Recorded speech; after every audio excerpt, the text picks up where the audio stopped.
Assalamualaikum warahmatullahi wabarakatuh. Apa pendapat Ustadz tentang kehadiran Dr. Zakir Naik yang sekarang di Indonesia, menuai pro dan kontra? Yang kontra itu pertama Kristen, karena tidak mau program kristenisasinya terbuka. Yang kedua liberal, karena orang liberal yang mengandalkan otaknya pun tumpul menghadapi Zakir Naik. Yang ketiga Ahokers, karena semua yang memilih Ahok dikatakannya munafik. Tiga inilah yang gelisah. Adapun orang Islam, dari dulu kita diajarkan para pendebat yang luar biasa, karena Quran menyuruh mendebat. Ud'u ila sabili rabbik, ajak orang ke jalan Allah, bil hikmah, dengan cara yang santun, wal mau'izatil hasanah, dengan contoh suri tauladan, wajadilhum, kalau perlu berdebat, debat mereka, billati hiya ahsan, dengan cara yang baik. Makanya Abdullah bin Abbas diutus oleh Sayyidina Ali untuk mendebat Khawarij yang petantang-petanteng. Nih debat Abdullah bin Abbas. Berdebat itu biasa dalam Islam, jangan terkejut. Maka ketika India dulu dijajah oleh Inggris, maka muncul seorang pendebat yang luar biasa, namanya Rahmatullah Al-Hindi. Dikejar-kejar oleh Inggris karena kalah semua misionaris pendeta Inggris yang ada di India. Akhirnya Rahmatullah Al-Hindi lari ke Makkah. Lalu kemudian ada seorang perempuan kaya bernama Saulah mewakafkan tanahnya, dibuatlah sekolah di Makkah namanya Madrasah Saulatiyah. Dari Madrasah Saulatiyah itulah banyak anak-anak Indonesia yang sekolah ke sana. Salah satu dari kitab Rahmatullah Al-Hindi itu judulnya Izharul Haq, tampak kebenaran. Izharul Haq ini dibawa oleh seorang India ke Afrika Selatan. Lalu di Afrika Selatan gencar kristenisasi. Anak seorang tukang garam tiap hari diajak masuk Kristen sama biarawati pastor Katolik. Ayo masuk Kristen, ayo masuk Kristen. Akhirnya anak tukang garam ini membuka buku bapaknya, nampaknya buku Izharul Haq, dibacanya, dihafalnya. Akhirnya dia jadi ahli debat. Itulah gurunya Zakir Naik, namanya Ahmed Deedat. Ahmed Deedat punya IPCI, Islamic Propagation Center Internasional di Durban, Afrika Selatan. Berilmu cara mendebat, kristologi. Lalu kemudian muncullah yang sekarang ini.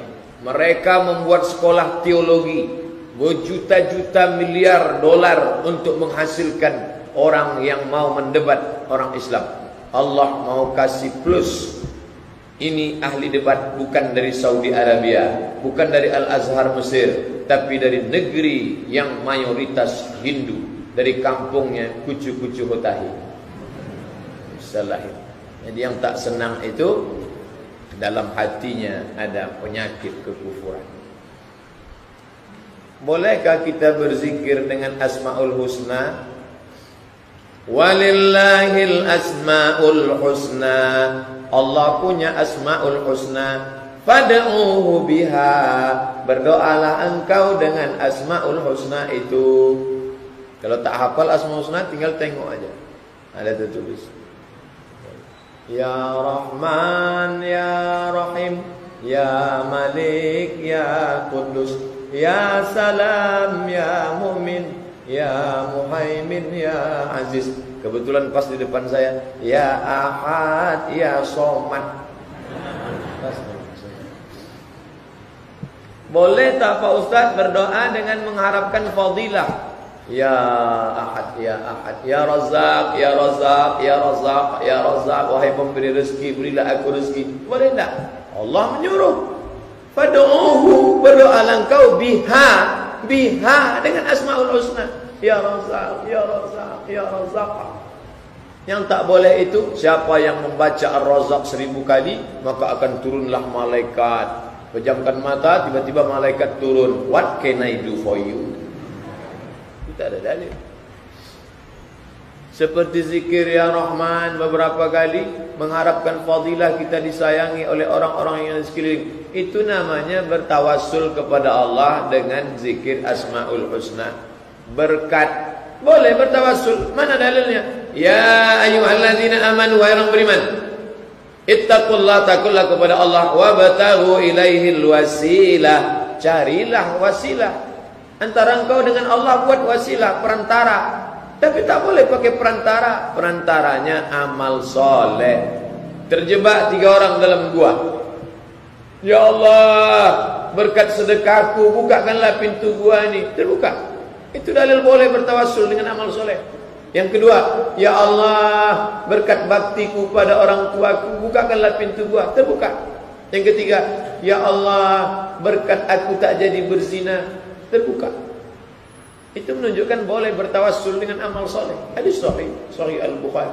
Ya Allah, berkat Asmaul Husna yang kubaca ini, fad'uhu biha, aku berdoa dengan Asmaul Husna ini, turunkanlah rahmat dan kasih sayang. Yang tak betul itu menghalalkan yang haram. Ya Allah, berkat zikirku ya Rahman ya Rahman, sayanglah semua lingkungan masyarakat ini walaupun aku pecandu narkoba. Itu tak betul. Apakah solat berimam kepada orang yang dulunya melakukan zina dan tak mengakui anaknya sah apa tidak Pak Ustaz? Kalau dia belum bertaubat maka dia fasik. Orang yang fasik tak boleh jadi imam menurut mazhab Hambali. Ingat, satu mazhab yang paling ketat, Hambali. Begitu dalam kitab Al-Fiqhul Islami wa Adillatuh Syekh Wahbah Suhaili. Imam fasik tak boleh diikuti. Adapun menurut Syafi'i, Maliki, Hanafi, Maliki, Syafi'i, Hanafi, 3 mazhab, wa alaihi fisquhu, fasik dia untuk dia, sedangkan solat berjamaah kita untuk kita. Ini kalau imam fasik. Adapun dia sudah bertaubat, taubat nasuha, menyesali perbuatannya, at-taibu minadz dzambi kama la dzambalah. Orang yang bertaubat macam tak ada dosa.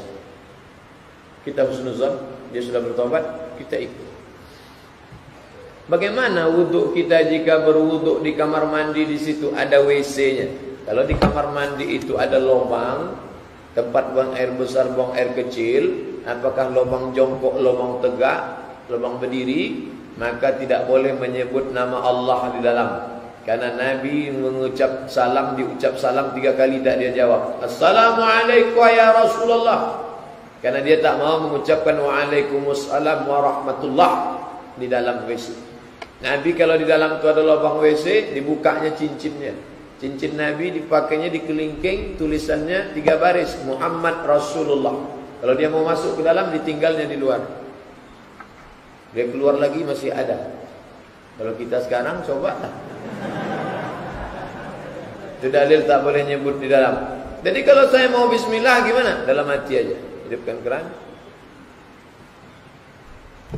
Ini tentang masalah kalau menyebut. Tapi kalau di sini, alhamdulillah Masjid At-Taqwa pisah antara WC yang ada lubang dengan tempat wuduk. Di tempat wuduk itu bagus. Bismillah. Dalam bismillah itulah pasang niat. Bagi yang niatnya di dalam hati. Bagi yang niatnya di mulut, bismillah. Nawai bismillahirrahmanirrahim. Nawaitu raf'al hadasil asghari istibahati sholati fardhu alayya lillahi ta'ala. Bagi yang melafazkan niat, bagi yang tak melafazkan niat cukup di dalam waktu bismillahirrahmanirrahim dalamnya. Apa hukumnya menonton sinetron?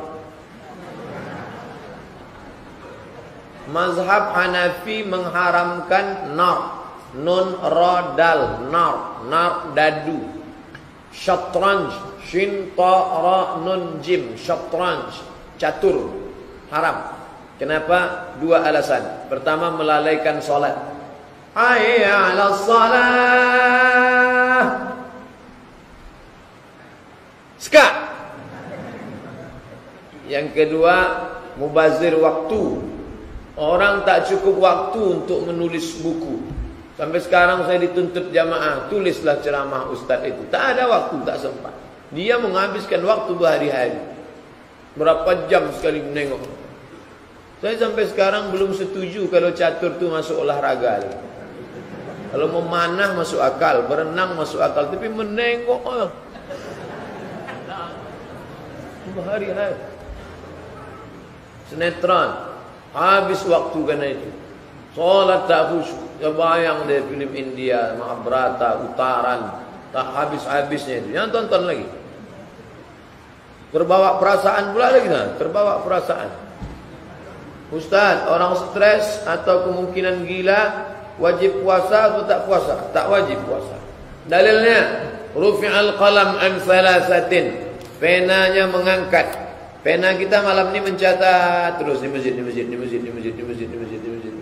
Tapi ada yang penanya tergantung. Siapa dia? 3. Anin naim hatta yastayqiz. Orang tidur sampai bangun tidur. Anis sabi hatta yaqtalim. Anak kecil sampai akil baligh. Anil majnun hatta yafiq. Orang gila sampai sembuh. Orang gila yang di kilometer 11 itu penanya menggantung. Begitu dia sembuh lalu mencatat. Kalau gitu tak usah sembuh-sembuh lah, menggantung boleh. Orang gila satu lagu tak boleh dinyanyikannya. Apa itu? Aku masih seperti yang dulu. Pak Ustaz, semoga dalam lindungan Allah. Amin ya rabbal alamin. Ustaz, di mana letak ta'aruf dalam Islam? Ta'aruf itu sebelum khitbah, sebelum tunangan. Misalnya antum dalam pengajian ini, pas nanti lalu pulang, sama-sama mau ngambil sendal, dia duluan.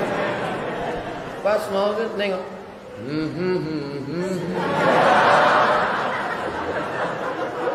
Akhirnya tanya sama Ustaz Asrari, Ustaz, itu yang mukena warna itu di mana rumahnya?